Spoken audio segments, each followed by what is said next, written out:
ഇന്ന് നിങ്ങളൊരു അടിപൊളി കാഴ്ച കാണിച്ചു തരാം. ഇതാ നോക്ക്, മെയ് ഫ്ലവർ വിരിഞ്ഞേക്കുന്നത്. ഞങ്ങളുടെ ഫാമിലൊക്കെ മെയ് ഫ്ലവർ ഉണ്ട്, പക്ഷേ ഈ വർഷം വിരിഞ്ഞിട്ടില്ല. ഇതിപ്പോൾ ഞങ്ങളുടെ ഫാമിലേക്ക് വരുന്ന വഴിയിൽ നമ്മൾ അടുത്തുള്ള വീടിന്റെ വേലി സൈഡിൽ വിരിഞ്ഞു നിൽക്കുന്നതാണ്. ഇതാണ് അതിന്റെ ചെടികളൊക്കെ. നല്ല ഭംഗിയാണ് മെയ് ഫ്ലവർ കാണാനായിട്ട്. മെയ് ഒരു പകുതിക്ക് ഉണ്ടായി ഒരു മാസം വരെ ഈ പൂ നിൽക്കും. നമ്മൾ ജൂൺ തുടങ്ങിയിട്ടുണ്ട്, എന്നാലും ജൂൺ ഒരു പകുതി വരെയൊക്കെ ഈ പൂവിലിങ്ങനെ ഉണ്ടാവും. ഇത് വിരിയുന്നത് മെയ് മാസം ആയതുകൊണ്ടാണ് നമ്മൾ ഇതിന്റെ മെയ് ഫ്ലവർ എന്ന് പറയുന്നത്. ആദ്യകാലങ്ങളൊക്കെ നമ്മൾ എല്ലാവരും വീട്ടിലുണ്ടായിരുന്നു, പക്ഷെ നമ്മൾ ആരും ഇത് ശ്രദ്ധിക്കാതെ പോകും. ഇത് മെയ് മാസം കഴിഞ്ഞ് കഴിഞ്ഞാൽ നമ്മൾ ഇതിന്റെ ചെടി കാണില്ല. അപ്പൊ നമ്മൾ കിളയ്ക്കുന്ന സമയത്തൊക്കെ ഇതിന്റെ കിഴങ്ങൊക്കെ എങ്ങോട്ടെങ്കിലൊക്കെ പോയി മിസ്സായി പോകുന്നതുകൊണ്ടാണ് ഇത് നശിച്ചു പോകുന്നത്.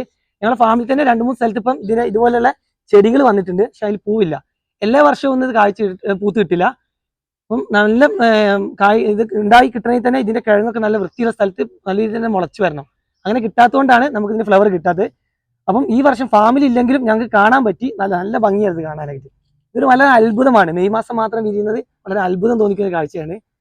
അപ്പൊ ഈ ചെടിയിലേതാണ് ഇപ്പൊ ഈ വിരിഞ്ഞു നിൽക്കുന്നത്. അപ്പൊ ഇതിനോട് ചേർന്ന് വേറെ തൈയുണ്ട്.